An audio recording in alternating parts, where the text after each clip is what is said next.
All right, so now I'm going to talk about how we get fit. Overload. We're really getting into the meat of some of the training techniques that we use in our training programs and the philosophies behind them. So I hope you're going to enjoy this one. These are going to be great slides to get through. When I cover this one off, for some people the light bulb comes on. There's a lot more clarity around what they're actually doing with their training. So that may happen for you, it may not. So improvement comes from training through a proper periodized training plan which provides progressive overload training and recovery. Now I've put recovery in asterisks because this is where we need to make the distinction. So as you train, that makes you fatigued, it makes you tired.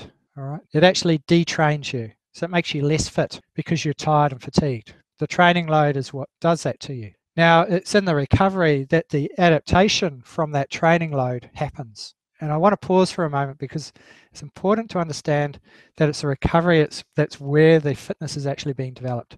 So it's the component of both things. It's the first thing is that you need to stress your body, and then you need to give it the opportunity or the space to recover to get fit.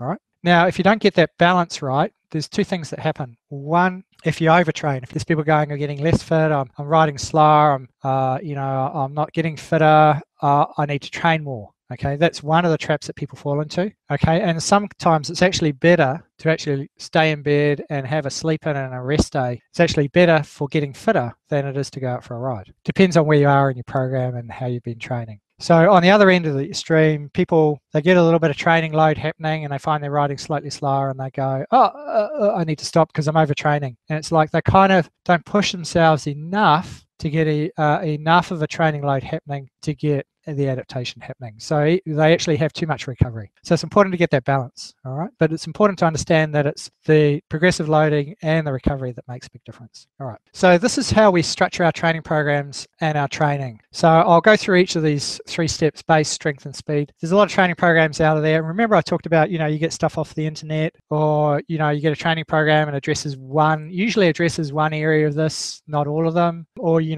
get a training tip for a magazine and it talks about doing a particular interval session or whatever, and it just addresses a tiny component of what we put together in our training programs.